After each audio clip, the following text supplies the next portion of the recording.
हमारे ही गांव घर शहर के लोग भूत के नाम से लोग डर जाते हैं। डायन के नाम सुन करके उसका रोंगटे खड़े हो जाते हैं और कई लोगों के घर में डायन जोगिन इतना तबाह कर चुका है तो उसका घर इतना ज्यादा तबाह हो गया है कि कई अघोरी तांत्रिक के पास जाते हैं तो वो उसे लूटने का कोशिश करता है, ठीक करने का कोशिश नहीं करता। और हाँ, सब बाबा ऐसा नहीं है, कुछ बाबा ऐसा भी है कि बिना कुछ लिए श्रद्धा अनुसार आम पब्लिक उसे जो भी देता है रख लेता है, लेकिन शक्ति अपना पूरा लगा करके उसका ठीक करने का प्रयास करता है।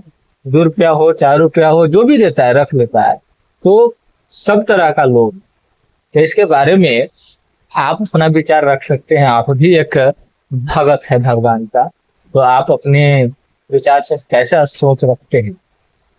तो हम तो यही सोच रखते हैं कि अगर जिसको डायन का करा हुआ लगता है, ये लगता है, तो कुछ ऐसी चीज होता है कि जो आदमी को शरीर में बहुत तरह का एनर्जी होता है, समझे कि नहीं। जैसे कि होता है कि इंसान को अंदर का कोई बीमारी है जो जकड़ा हुआ है, लेकिन लोगों को लगता है क्या मेरा भूत कर दिया है, मेरा डायन कर दिया है। ऐसा भी होता है ना कि जैसे कि अब किसी को बीमारी पछाड़ रहा है।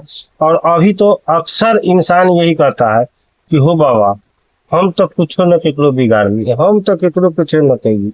लोग जितना पाप कर लेता है और वो आता है कहाँ, एक साधक के पास, और साधक अपना कर्तव्य करके वो अपना शक्ति को जागरूक रखता है। साधक के पास आता है जो भगवान का भगत है, हाँ हाँ हाँ, जो थोड़ा बहुत लेकिन तंत्र मंत्र वो जानता है। क्या गलती किया इतना दिन में, वो कभी नहीं बताता है कि हाँ हम ये गलती कर ली तो हमारा ऐसे हो रहा है। चाहे हम किसी के साथ अन्याय किए हैं तो उसका हमको पाप और पुण्य सब इसी धरती पर भोग के जाना है भाई। किस रूप में निकल जाएगा कोई नहीं जानता है। इसीलिए हम कहते हैं भैया धर्म कमाओ और भक्ति करो। और हम तो माँ भगवती वस्त्रालय खोल के बैठे हुए हैं, माता का सेवक है भाई। हाँ, हम तो यही कहेंगे हर घर में, जिस घर में कलेश ज्यादा हो, जिस घर में डायन जोगिन का लफड़ा ज्यादा हो, जो इंसान परेशान हो, तो माँ भगवती का ही सेवक बन जाए और उनका दीप बारे, डेली पूजा पाठ करे और नियमता पूर्वक भोग लगाए। जिस तरह से आपको जैसे कि घर में माँ बाप को भोजन देते हैं, उसी तरह से एक पत्थर को भगवान मान लीजिए और उसी को आप जैसे कि उसका जैसे कि माँ भगवती का ऑफरी हुआ, बतासा हुआ, ये सब है जो प्रसाद देके उनके सामने सुबह शाम दीप बारिए।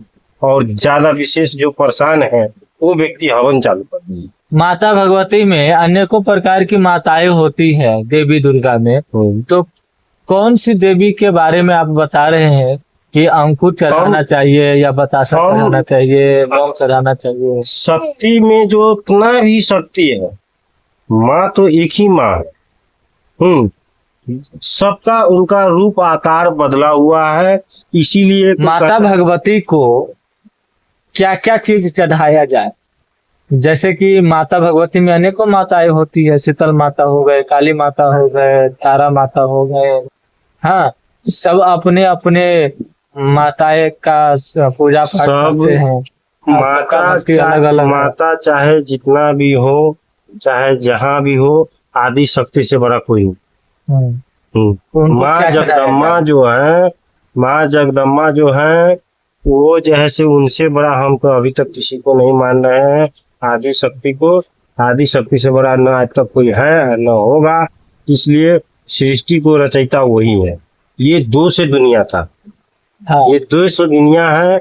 और जो आदि शक्ति जो है, जो माँ जगदम्बा दुर्गा के रूप में आई हुई है, और उनसे बड़ा शक्ति हम नहीं मान पा रहे हैं किसी को। हम तो उन्हीं को मानते हैं, माता भगवती को मानते हैं। क्या चढ़ाते हैं माता भगवती? हम तो यही चढ़ाते हैं, कभी औखली हो गया, कभी बतासा हो गया, जिस तरह से हमको जो जुड़ता है वो चढ़ाते हैं। हाँ, डेली दीप बारना है, सुबह शाम दीप बारना है,